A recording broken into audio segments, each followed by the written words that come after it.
죽었다라고 생각하실 수도 있고 죽어간다라고 생각하실 수도 있는 화분의 그런 상황이었습니다. 그런데 기적 같은 일이 벌어졌습니다. 죽어간다 생각했던 애는 어떻게 하나 보려고 제가 영양제를 듬뿍듬뿍 주고 햇볕도 잘 쬐주고 물도 잘 줬더니 몸이 좀 살아나는 듯한, 좀 죽어가는 듯이 아니라 살아나는 듯한 느낌이 들더니 걔를 주시해서 보느라고 옆에 화분을 가끔 봤더니 엊그제인가요? 거기에도 순이 돋아나고 있었습니다. 사실은 버리기 직전이었습니다. 저희 훌륭하신 남편만 오면 버리려고 마음을 잔뜩 먹고 있는데 버리지 않아도 될 만큼 그 회색빛, 진한 회색빛에서 잎이 돋아나고 있었습니다. 제가 맨날 너 죽었니 살았니 하고 물어봤는데 나 안 죽었어, 나 지금 살아있어, 이런 모습을 저에게 흠뻑 보여주고 있었던 겁니다. 거기에서 깊은 깨달음이 있었습니다. 어떤 꽃이 피고 자라는 것이 일순간에 이루어지는 것 같지만 사실은 오랜 시간 준비하면서 죽은 것 같은 그 순간에 죽지 않고 살아 버텨서 생명을 움돋는 것을 보게 된다라는 생각을 하게 되었습니다.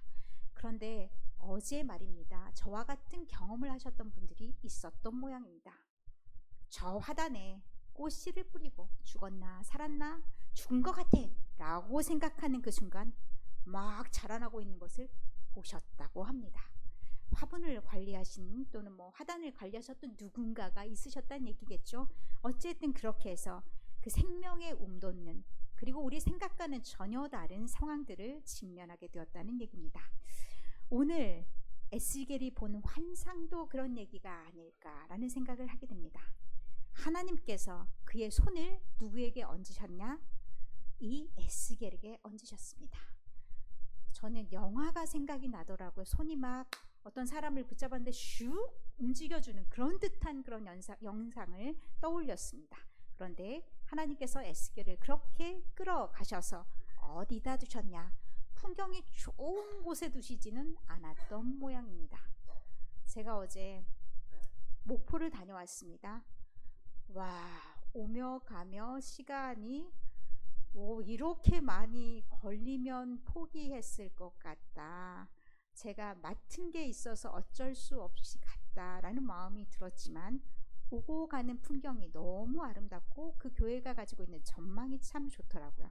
주변에 공원과도 같이 이렇게 조성이 되어 있어서 오기를 참 잘했다 이런 마음이 들던데, 하나님께서 에스겔에도 좀 수고했으니 좋은 풍경을 보여주시면 참 좋지 않았겠습니까?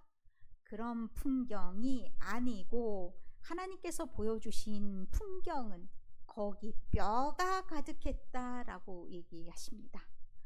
여러분이 뼈가 가득한 골짜기를 보면 섬찟하지 않겠습니까? 그 골짜기를 보여주십니다. 그 골짜기를 보여주시면서 대충 볼까봐 뭐라고 얘기하시냐? 힘내라고 말합니다. 힘내라는 것은 보다라는 뜻도 있지만 주목, 여기 봐봐, 이런 의미도 같이 있습니다. 무엇을 주목하여 보라고 얘기하냐면 뼈가 심이 많지, 이거를 주목해 보라라고 얘기하시고, 또 한편으로는 완전히 말랐지, 이거를 보게 하십니다. 두 가지 주목할 것을 주목하게 하시는데 현재 상태를 보게 하시는 겁니다. 지금 이 말씀을 이해하기 위해선 사실 11절부터 14절까지의 말씀을 보는 것이 필요합니다. 그리고 이스라엘의 상황이 어떤 상황인지 아는 것도 필요합니다. 이스라엘이 지금 죽은 것과 같은 상황, 이스라엘은 포로로 잡혀가고 그곳에서 희망도 없이 살아가는 그런 상태, 그런 상태를 알게 하시는 겁니다. 너도 잘 알고 나도 잘 알고 지금 상황이 어떤 상황인지는 누구도 다 알 수 있는 그런 상황이다.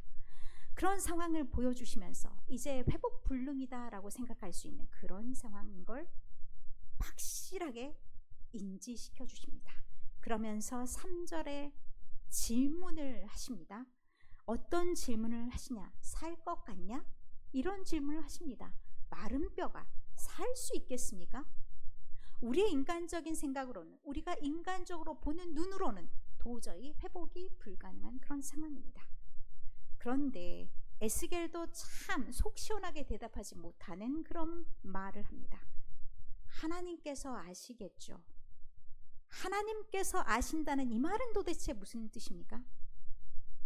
하나님께서 아신다는 것은, 하나님은 이 상황이 어떻게 돌아갈지, 하나님은 이 상황을 어떻게 만드실지, 하나님은 이 상황을 통해서도 어떤 일을 하실지, 어떤 계획이 있으실지 당신의 계획은 당신이 잘 알고 있습니다. 그 말은 저 상태가 비록 암울한 상태이고 절망의 상태이고 희망할 수 없는 상태일지라도 그 안에 하나님의 계획하심이 있다면 바뀔 수 있을 줄 믿습니다 하는 믿음의 고백이 같이 담겨져 있는 겁니다. 하나님의 하실 일을 기대한다는 그런 의미가 저기에는 담겨 있다는 겁니다. 그렇다면 눈앞에 보여지는 현실을 현실로만 보지는 않는다는 겁니다. 뼈아픈 현실이죠. 우리가 하나님께 잘못해서 이런 상황을 맞닥뜨려서 더 이상 회복 불능하고 우리는 죽어야 마땅하고 미래는 없어, 이런 상황일 수밖에 없는 겁니다. 그러나 하나님이시라면 그 절망스러운 상태에서 절망으로 끝나지 않고 회복시키실 수 있음을 믿습니다. 그리고 고목과도 같은 상황, 아무것도 나오지 않을 것 같은 그 상황이지만 거기에서 꽃이 피고 열매가 맺을 줄 믿습니다. 그런 믿음, 하나님이시라면 일단 시작을 하셨다면 무엇인가 결과를 이루실 줄 믿습니다. 이런 마음, 이런 마음들이 다 담겨져 있고 그런 믿음이 담겨져 있고 하나님의 시선 또한 보고 있다는 말씀입니다. 본문에서는 계속해서 보라라는 말씀을 강조하십니다. 그 보라라는 말씀은 절망만을 보라라는 얘기가 아닙니다. 오늘 네가 직면한 현실만을 보라라고 말씀하지 않습니다. 그 현실을 보지 못하는 사람이 어디 있겠습니까? 그러나 그 안에서 영적인 민감성을 가지라는 얘기입니다. 그 안에 무엇이 담겨 있는지를 볼 줄 알라는 말씀입니다. 영적 민감성은 금나와라 뚝딱에서 없는 것이 만들어진다, 이런 말씀이 아닌 겁니다. 하나님께서 주목하라고 하시는 것이 무엇인지를 제대로 볼 줄 안다는 겁니다. 하나님이 아무렴 그 안에서 다 죽어가는 것들을 보라, 그것만 보라고 말씀하셨겠습니까? 그것을 보지 못하는 사람이 어디 있습니까? 모든 이스라엘 백성들 다 보고 있습니다. 그것만을 보고 있습니다. 그러나 하나님께서는 보라라는 말씀을 강조하시면서 작은 변화도 놓치지 않기를 바라시는 겁니다. 그리고 새순 하나가 웅터오는지를 보라는 얘기입니다. 그 과정을 잘 지켜보라는 그런 말씀입니다. 그래서 끝까지 희망을 붙들어야 된다는 말씀입니다. 하나님께서는 이 마른 뼈들을 살리실 때도 직접 말씀하시지 않습니다. 누구를 통해 말씀하시냐? 에스겔에게 명령하십니다. 왜 굳이 에스겔을 통해서 말씀하시는지, 너는 이 뼈들에게 대언하라, 이 말씀을 반복해서 들려주십니다. 생각해보면 굳이 하나님께서 에스겔을 통해서 하실 일은 아니십니다. 그러나 마른 뼈들에게 이렇게 대언하게 하시는 것은 하나님의 뜻하신 바가 있기 때문입니다. 오늘 하나님을 주목하고 있는 사람들, 하나님의 말씀을 듣는 사람들에게 입으로 고백하기를 원하십니다. 그리고 아직 하나님이 끝내지 않으셨다는 것을 다른 사람들에게 들려주기를 원하십니다. 그렇게 에스겔이 하나님의 말씀을 또박또박 대언하자 놀라운 변화가 일어납니다. 하나님께서 힘줄과 살과 가죽을 다 하나씩 하나씩 입히시는 과정을 목격하게 됩니다. 아마도 이스라엘 백성들은 포로로 끌려갔을 때 그 치욕스러운 장면들을 트라우마처럼 간직하고 있었을 겁니다. 그렇기 때문에 그 상황이 마음속에서 아픔처럼 그리고 큰 고통으로 남아 있었을 겁니다. 그런데 그 과정 하나하나를 다 덮으십니다. 힘줄이 생기도록 만들고 살이 다시 붙도록 만들고 가죽을 그 위에 붙여주십니다. 그리고 온전한 모습으로 만들어 주십니다. 그 과정 하나를 마치 눈으로 보듯이 다 연결시켜 주십니다. 그리고 사람들에게 들려주실 때는 이 말씀 하나하나를 눈으로 보는 듯이 그리고 귀로 듣는 듯이 마침내 소리로 들려옴을 보게 됩니다. 리듬 소리에 맞춰서 하나하나 뚝뚝뚝뚝 뭔가 맞춰지는 소리가 들립니다. 옆에 있는 것들이 움직이면서 소생하는 소리가 들려오기 시작합니다. 망치로 때려서 맞춰지는 것과도 같이 뚝뚝 소리가 나면서 옆에 있는 형제가 살아나네, 옆에 있는 가정이 살아나네, 그런 소리들이 연상하면서 그런 화음처럼 그들을 돋보이게 만드십니다. 그러면 그 옆에 있는 사람들도 자연스럽게 다시 서게 되는 겁니다. 그렇게 하나님께서 그들을 서로에게 희망의 불씨로 만들어 주십니다. 그리고 8절에 또 보니 힘줄이 생기고 이렇게 해서 온전히 만들어가는 모양들을 보여주십니다. 그런데 마지막까지 그 안에 생기가 없습니다. 왜인 줄 아십니까? 그 과정에 그것을 보고 있는 사람들이 많지 않기 때문에, 그것은 덮여진 일처럼 많은 사람들에게 보여지지 않기 때문입니다. 그 일들이 일어나지만 마침내 눈에 확 보여지기 전까지는 아무도 그것을 목격하지 못하기 때문이기도 합니다. 모든 상황이 눈에 보이듯 확 드러나는 것이 아니라는 얘기입니다. 때때로 수면 위에 올라올 때까지 잠잠히 아무 변화도 없는 것처럼 그렇게 일들이 되어지기 때문입니다. 고목나무의 화분이 그렇게 되어 가듯이 때때로 우리의 삶 속에도 마찬가지의 상황들이 벌어집니다. 일이 되어가는데 나만 모르고 있습니다. 덮여져 있습니다. 내 눈은 가리워져 있습니다. 그런데 어느 날 무엇인가 조짐이 일어나고 주변의 상황이 변화되는 것을 알게 됩니다. 그렇게 하나님께서 이루신 일들을 목격하는 때가 있다는 겁니다. 그런데 이 상황이 어떻게 일어났는지 제대로 알기 위해서는 그 안에 하나님의 생기가 들어가야 되는 겁니다. 하나님의 영이 그들에게 들어가야 된다는 겁니다. 하나님의 성령이 그들 안에 들어가야 된다는 얘기입니다. 그래야 겉으로 멀쩡해 보였던 그것들이 온전한 생기를 되찾을 수 있습니다. 겉모양이 갖춰졌다고, 이스라엘이 자기 나라로 돌아왔다고 온전한 이스라엘로 회복되었다고 말할 수가 없습니다. 우리가 교회에 앉아 있다고, 우리가 직분을 받았다고, 우리가 겉모습이 멀쩡하다고 우리가 하나님의 온전한 영인가, 우리는 생각해 볼 필요가 있다는 얘기입니다. 하나님의 영으로 우리가 거듭나지 않으면, 하나님의 영이 우리를 새롭게 하지 않으면, 하나님의 호흡이 우리를 새롭게 하지 않으면 우리는 온전한 하나님의 사람이 되어 있다 말할 수가 없다는 겁니다. 온전한 회복이 이루어졌다 말할 수가 없다는 얘기입니다. 그래서 37장 1절에서 10절까지 루하흐라는 생기 또는 하나님의 영으로 그렇게 해석되어 있는 이 단어가 8번이나 반복해서 울려 퍼집니다. 무엇이 가장 중요하다는 겁니까?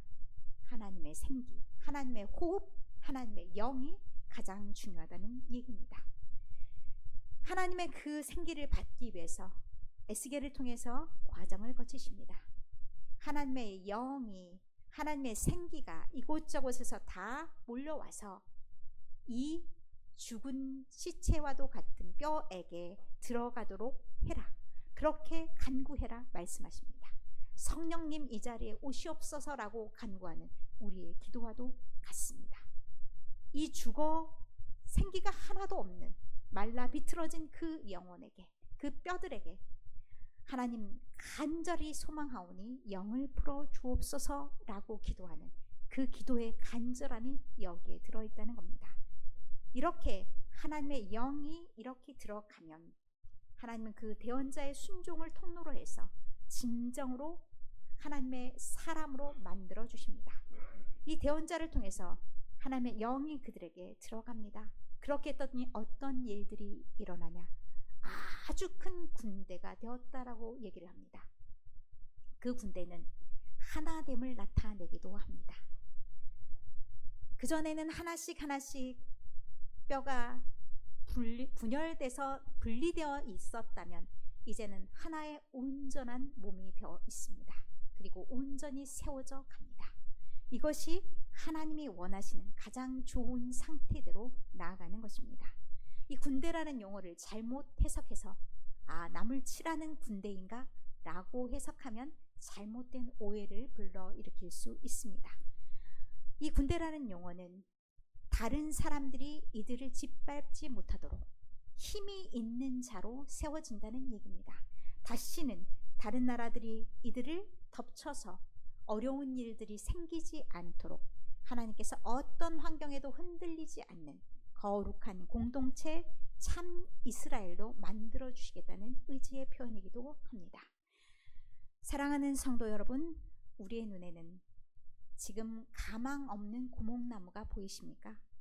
아니면 바짝 마른 뼈가 보이십니까? 내 인생의 화분은 이제 버려야 된다라고 생각이 드십니까? 그러나 하나님의 눈은 다릅니다. 고목 속에서 꽃을 보시고 마른 뼈 속에서 흔들리지 않는 강력한 군대를 보십니다. 그러므로 우리도 지레 포기하고 마냥 지루하게 앉아서 그렇게 기다리지는 맙시다. 현실을 보되 현실만 보지 말고 하나님이 약속하신 찬란한 미래를 눈에 그려봅시다. 서로의 삶 속에서 뼈가 맞춰지는 작은 회복의 소리를 들으며 서로에게 희망의 불씨가 되어봅시다. 고목나무에 꽃이 피기까지 우리 하나님은 단 한 번도 일을 멈추신 적이 없습니다. 그 전적인 은혜의 하나님께서 오늘도 우리 가운데, 우리 교회 가운데 생명의 생기를 불어넣고 계십니다. 이번 한 주 여러분